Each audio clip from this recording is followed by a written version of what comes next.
Red Rewind, Part 6, the finale.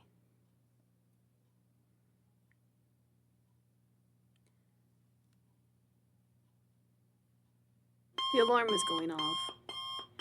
4:05 a.m., July 4th. That was different. It had always said 4 a.m. on the dot.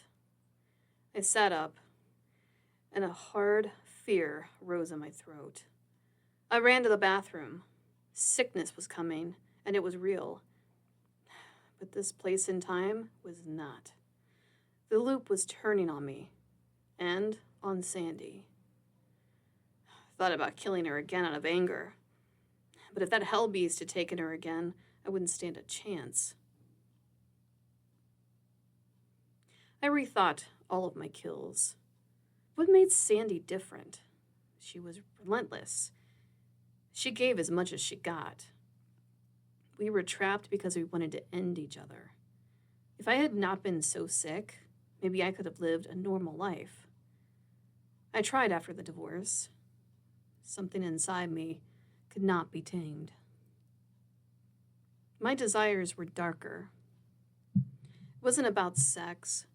I didn't care much for sex. I felt closest to my victims during the kill. There was more intimacy in cutting them open and feeling their blood, their life on my hands. I decided to pivot. I had to find a way to stop this and get my life back.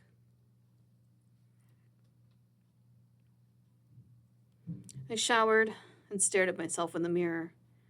I had not really looked in a while. My face had aged. I dressed in shorts and a t-shirt and sat on the sofa. One of my VHS tapes slipped off the shelf. I picked it up. My first kill. Shaky camera, my hands trembling, the thrill in my chest. I fed the tape into the VCR and waited for the familiar carnage. The woman on screen was pretty, easily spooked by the way I told the story, and yet she trusted me. She wore a charm around her neck. When I cut into her, she grabbed it, looked me in the eye, said something in another language, I don't know, Spanish, I think, and collapsed with her eyes still locked on mine. Then I saw one of the scenes was at an angle I could not have filmed. It hovered above me, and while I cut her throat, nausea hit. I felt hyper-aware, as if I had floated out of my body. My legs went numb. Pins and needles lit my fingers. I watched myself tear the charm from her neck. I had saved that charm. I hung it above my bed so I could look at it every night. Was this victim's charm connected to all of this? I couldn't return it, and I didn't want to. And why drag Sandy into this? Why was the camera angle so different this time? I didn't place a rig above us. I couldn't have. Who was recording, if anyone? Maybe this was an elaborate way to drive me madder than I already was. I stared at the TV, and a thought snapped into place. I had done this to myself. With all the atrocities, I had forgotten one fact. There's always consequences if you get caught. But who caught me? Why am I in this hellscape loop? I looked at the VHS trophies, and I looked at the charm. These tapes never left my side. Did someone see one? Someone I don't know about? Was someone in my house? Did they curse me? I chased every angle. I put the charm under my shoe, and I crushed it. Nothing happened. No thunderclap. I checked the tapes for tampering.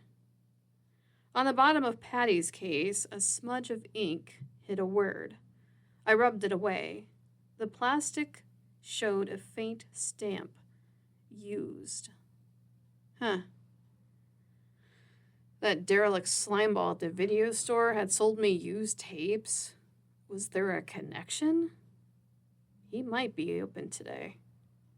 I drove over to the store to get answers. I didn't know what I would find, but it had to mean something. A sign on the door said they were closed for the holiday. Of course, it was the 4th of July. I stood there, wondering what to do because it was not like I could go back tomorrow. I had not seen tomorrow in weeks. I peered through the window. Since I relived every day, I chose something outside my comfort zone. I broke in. I picked up a broken sidewalk piece, checked the street, then I smashed a small pane. I reached in, opened the door. I slipped inside and then shut it and locked it. I moved through the aisles, slow, scanning for anything off. The half-price rack caught my eye, and behind it, the wall looked wrong. It's like it blended in with the shelving. I pressed my hand to the seam. The whole unit swung outward, revealing a room. Holy shit. A table faced a rack of televisions and VCRs. Shreds of tape ran everywhere like veins into a single machine. A remote lay on a chair pointed at the screens. I walked over, picked it up, and pressed on. Every set woke at once. I turned the volume down so I could hear if the owner came in. Each screen played a separate murder. Women and men butchered from the killer's point of view. Then I saw him, the guy who owned the store. What was his name? I tried to remember when we had first met. It was before my wife and I divorced. I needed a tape for my son's 5th birthday.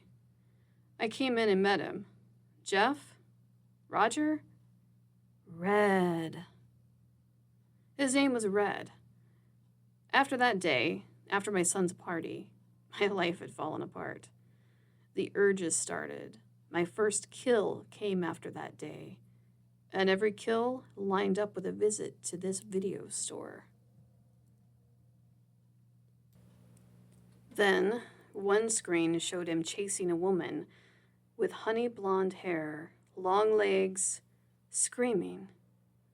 Red, murdering Sandy.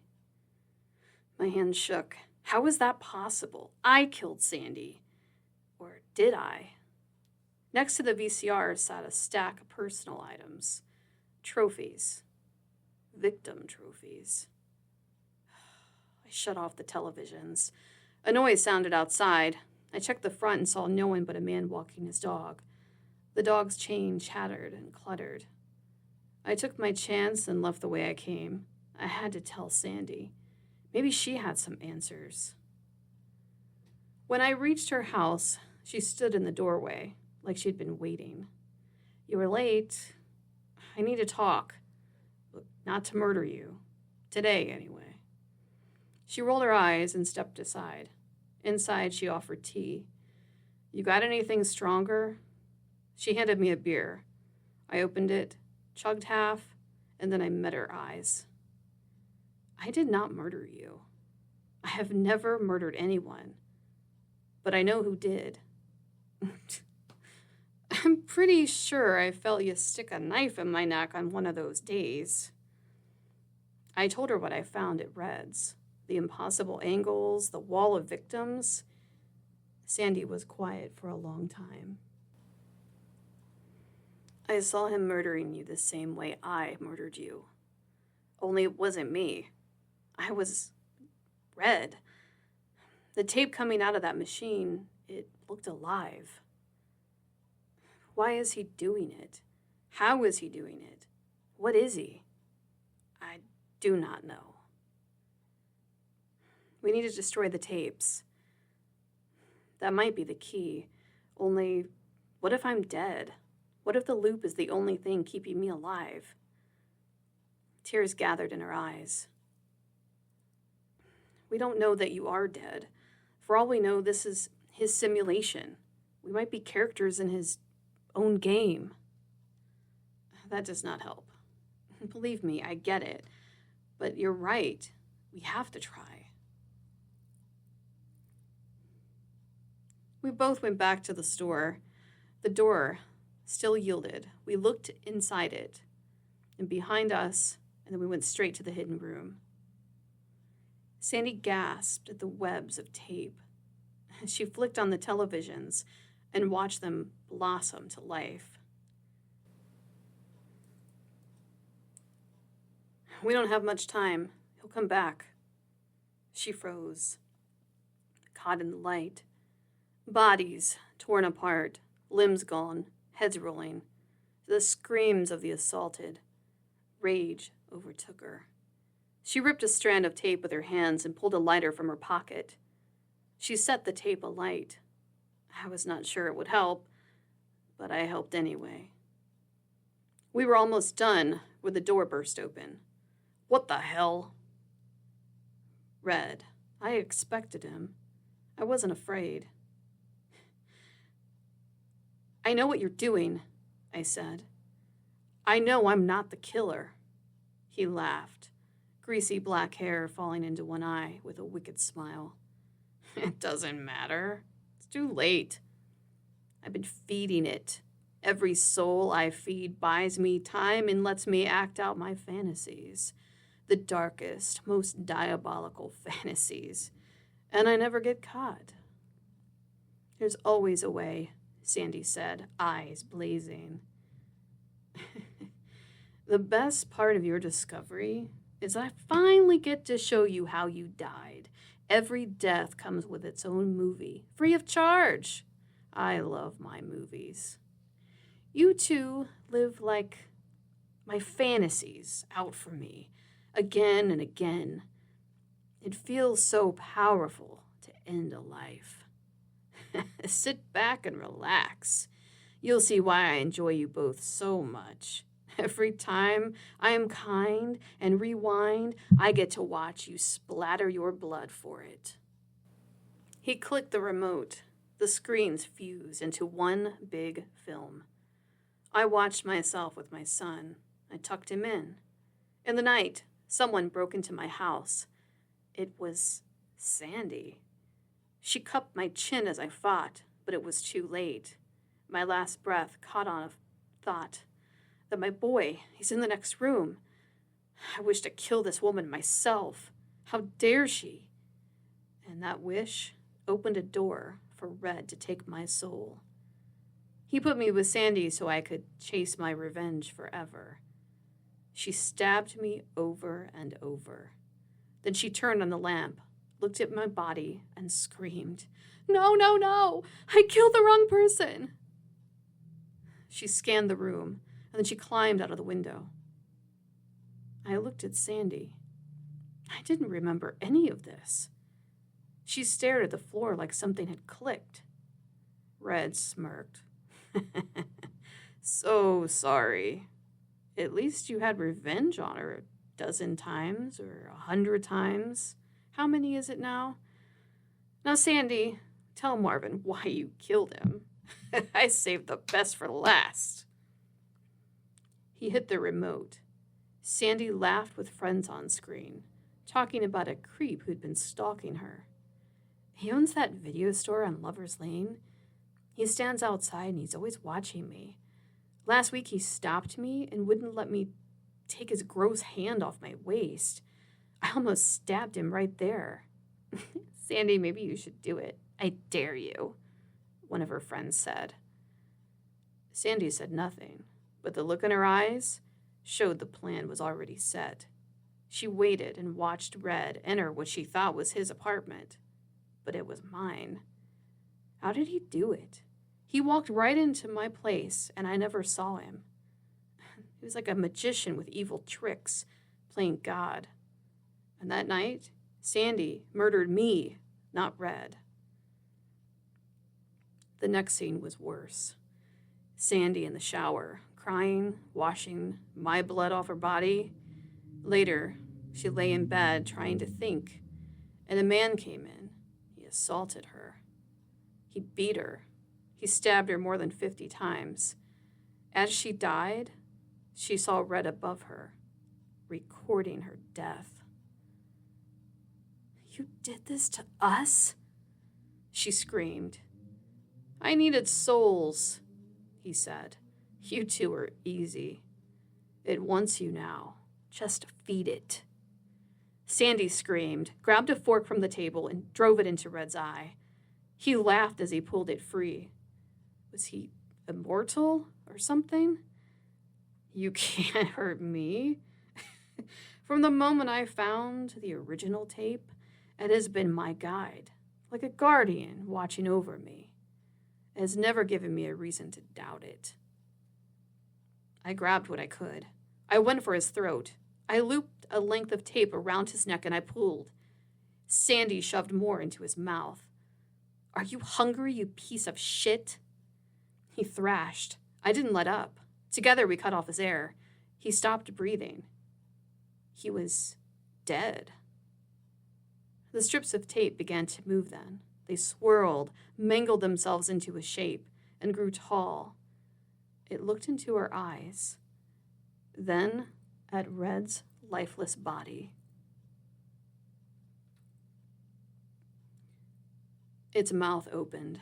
Strands of tape lashed outward and swallowed Red whole.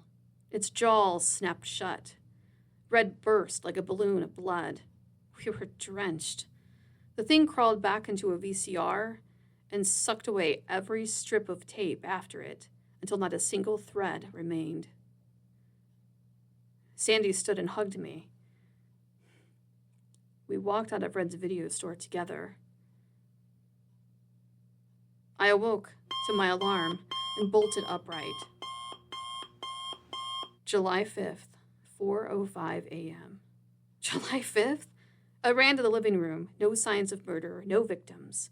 My tapes were gone, replaced with children's movies for my son. I went outside. It was morning. Picked up the paper to make sure I was alive, and the loop was over. I looked at the date on the front page and smiled until I saw what the front page had on it. It wasn't what I expected to see. There was Sandy's photo with a headline, Victim of Night Slayer, Body Found. I went back inside and sat down, confused. Sandy had been murdered in the real timeline. I folded the paper and I put it in the drawer with my son's movies. If this was the real timeline, Red wrote it and something older held the pen. The tapes are gone. The store on Lover's Lane sits empty. The police worked out that Red was a murderer, but he's missing in this timeline. We both know why. They'll never find his body. I tried not to think about Red, the video store, or the fact that I had grown fond of Sandy during our loop. She was the only one that understood what actually happened to me. Another July 4th came and went. Trick-or-treaters were at my door last night, and my son and I fell asleep on the couch after watching Ichabod Crane and the Headless Horseman. I woke to the VCR, ejecting a tape on its own. The cassette slid out and landed upright on the rug. I sat up, picked it up. Someone had scrawled Sandy on the spine in a child's handwriting. I looked at my son. Had he written it? Then I felt it, the room breathing with us. I stood. I stared at the label. I took it outside. I lit it on fire and burned it until nothing was left but plastic ash. Some part of me knows this thing is still out there, feeding. I will not let it happen to another person. I just need to know what it fed on. And I'll make sure that it starves.